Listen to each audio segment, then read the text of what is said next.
नमस्कार, सर्वांना नवरात्रीच्या हार्दिक शुभेच्छा। आपली सुरू आहे श्री सूक्त साधना।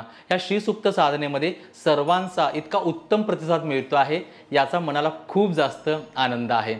आज मी तुम्हाला एक कथा सांगणार आहे, देवीची, तिच्या मायेची, तिच्या करुणेची। ही कथा आलेली आहे पद्मपुराणामधली। तर होतं असं की एक गाव असतं आणि त्या गावामध्ये देवीचं एक मंदिर असतं। त्या देवीच्या मंदिरामध्ये एक ब्राह्मण जे असतात ते पुजारी असतात। दिवस रात्र देवीची पूजा करायची आणि देवीचं जे काही आरती असेल, पूजन असेल, नैवेद्य असेल तो दाखवायचा हे त्यांचं काम असतं।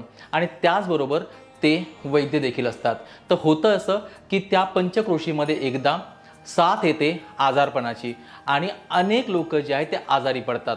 एखादी महामारीसारखी साथ कदाचित असू शकेल आणि त्यावेळेला होतं असं का दिवस रात्र हे गुरुजी जे आहेत हे देवीची सेवा पण करायचे, पूजा पण करायचे आणि त्याचबरोबर ज्या पंचक्रोशीमध्ये जे काही रुग्ण आहेत त्यांना तपासायचे, त्यांना औषध द्यायचे। आणि असे बरेच महिने म्हणजे 3-4 महिने होऊन जातात आणि त्यानंतर हळूहळू ती साथ जी आहे ती आटोक्यात येत असते।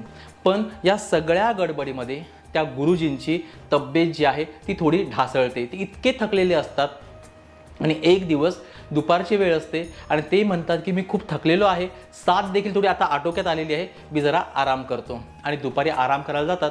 10-15 मिनिटं जे आहे त्यांना कुठे डोळा लागतो न लागतो तोच दरवाजावरती टकटक होते आणि हे ब्राह्मण वैद्य जे आहेत ते झोपेतच म्हणतात की कोण आहे।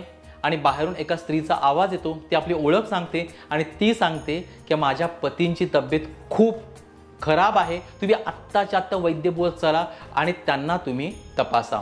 त्यावेळेला हे अर्धवट झोपेमध्ये असतात, त्यांचं शरीर पूर्ण थकलेलं असतं आणि ते म्हणतात की मला आराम करू द्याल की नाही तुम्ही, अरे मी इतका थकलेलो आहे, मीच कदाचित आजारी पडलो तर मला उपचार कोण देणार आहे म्हणून। आणि असं म्हणतात आणि ती स्त्री निघून जाते आणि 15-20 मिनिटांमध्ये त्यांची झोप उघडते आणि त्यांना वाईट वाटतं। ते देवाची क्षमा मागतात आणि म्हणतात की माझ्या दाराशी कोणतरी रुग्ण आलेला होता, मी त्याला परत पाठवलेला आहे। तसेच उठतात, आपल्या औषधांची जी काही झोळी असते ती झोळी घेतात आणि तडक त्या स्त्रीकडे जातात। त्या स्त्रीने ओळख सांगितलेली असते, दरवाजा ठोकतात आणि आतमधून हसत मुखाने ती स्त्री बाहेर येते आणि ती म्हणते, अहो वैद्यबुवा तुम्ही परत आलात, तुम्ही आत्ताच तर माझ्या पतींना औषध देऊन गेलेला आहात आणि त्यांना आता बरं वाटतं आहे म्हणून।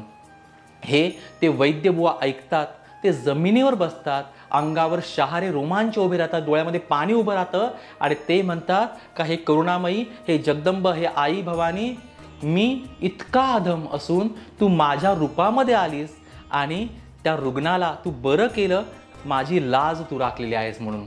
आणि अशी ही आपल्या सगळ्यांवर प्रेम करणारी, आपल्या आईप्रमाणे वडिलांप्रमाणे आपल्याला सांभाळणारी ही जगदंबा आहे। या जगदंबेचं स्मरण आपण या नवरात्रीमध्ये करतो आहोत आणि त्याच्याही मध्ये देवीला सर्वात जास्त जे आवडतं त्या श्री सूक्ताचं पठण आणि पूजन आपण करतो आहे। हा प्रसंग मी जेव्हा पहिल्यांदा ऐकला त्यावेळेस मला खरंच अंगावर रोमांच उभे राहिले। तुम्हाला काय वाटलं हे नक्की तुम्ही सांगा। अनेक प्रश्न येत आहे, त्यापैकी एक प्रश्न असा आलेला आहे की साधना करताना मन एकाग्र होत नाही। याचं उत्तर आपण पुढच्या व्हिडिओमध्ये देऊच, पण एक सांगतो की साधना म्हणजे एका दिवसाचं काम नव्हे। आपल्याला अभ्यास एका दिवसात जमत नाही, आपण 15वी एका दिवसात देऊ शकत नाही। पहिलीपासून म्हणजे लहान शिशुपासून आपल्याला तयारी करावी लागते। तशी साधना जी आहे ती एका दिवसामध्ये जमणार नाही, हळूहळू जर केली तर ती पूर्णत्वास जाणार आहे आणि आपलं मन एकाग्र होणार आहे। याविषयी आपण व्हिडिओमध्ये पाहणार आहोतच पुढे। हा व्हिडिओ तुम्हाला कसा वाटला हे नक्की सांगा। तुमची श्री सूक्त साधना सुरू आहे आणि जोरात सुरू आहे। मला एकाने कमेंट केली की मी दोन्ही वेळेला करते, खरंच आनंद ह्या गोष्टीचा आहे।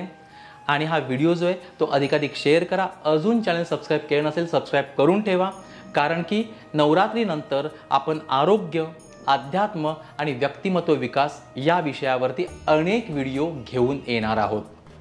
भेटूया पुढच्या व्हिडिओमध्ये, तोपर्यंत कमेंटमध्ये लिहा जगदंब।